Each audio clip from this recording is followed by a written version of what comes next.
Ayan guys, manonood kami ng advanced screening ng Bad Boys. And dahil hindi pinapasok si Allison sa Bad Boys, try or die, mag-ano na lang siya, mag-tawag dito? Mag-ice skating na lang siya. Sana open pa. 2 hours pass. Ayan, at nakapila na si Allison. Inaayos pa kasi yung skating rink. Pinapantay yata yung yellow. Kay mami mo ibigay. Mamaya na. Kuha ka, magsuot ka muna doon. Dito lang, yan ka sa side mo. Ngayon naman guys, ay nakapila na si Allison para kumuha ng kanyang gagamiting sapatos sa ice skating. Mukhang excited na excited si Bunso. First time kasi niyang mag-ice skating. Naku, sana naman at hindi siya magkaroon ng injury. Hey guys, so inaano na ni mama yung ano ko, shoes ko, para makapasok na. At may polar bear ako guys. Inala na ni mama. Nag-rest kami.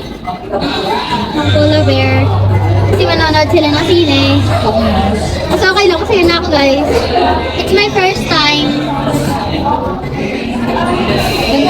Ganyan mo yun? Ewan ko nga eh. I need help. Paano malalaman na polar bear?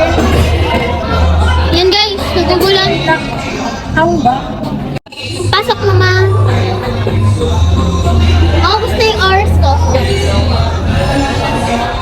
Ayaw eh. Tatulong ka ka. Ano ko? Miss, paano ka susuotin? Okay guys. So, Ganun lang pala. First time lang. Sila kuya ba? kuya mo nagganito din, di ba? Kaso hindi si mama yung nag-asikaso? Hindi ako, sila. Talino? Dati kasi sila lang, hindi naman ako pumapasok dati. Yan guys si mama. Thank you ma. Thank you rin papa. Sa pag ano. Mama guide mo ako dun ha. Baka mahulog ako eh.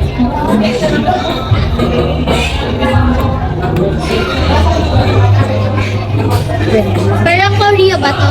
So, Hindi mo ako nagano sa kanya. hindi, I mean like yung song. I mean like yung eyes. Basta, gets mo. Paano ko malalaman na ako kunin yung polar bear? Kuha ka lang isang color here. Ako na yung kukuha. Or sila pa? Ikaw. Ako? Oh, Tulungan mo ako. bawal yata ako pumunta doon. Guide mo lang ako, baka mahulog ako eh.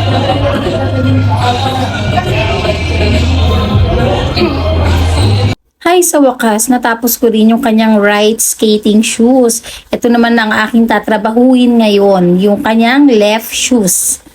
Medyo struggle ako ngayon magsuot nito kasi first time ko rin naman magsintas ng ice skating shoes kasi nga sila Judith Richard, sila lang naman yung nagkakabit niyan or nagsusuot niyan before. Hindi kasi pinapasok si Allison at kaming apat na lang nila Ronel, Jude, and Richard yung manonood ng movie. At habang nanonood kami, dito muna siya mag-i-stay. 1 hour lang nga pala yung nirent ko for the polar bear kasi sigurado niyan after 1 hour medyo gamay na yan ni Allison. Buti na lang at may dala akong extra blazer kasi malamig sa loob. Nasa 475 yata yung aking binayaran para sa 2 hours na pass dito sa ice skating rink and then may bayad din kasi yung polar bear.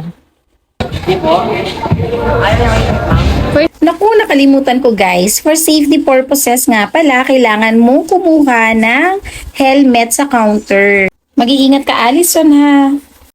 Ayan, at binibigyan siya ng briefing ng staff kung ano yung kanya mga dapat gawin sa ice skating. Halos magkasabay lang din naman kasi matatapos yung kanyang ice skating at yung movie na panonoorin namin. Kaya babalikan namin siya maya-maya.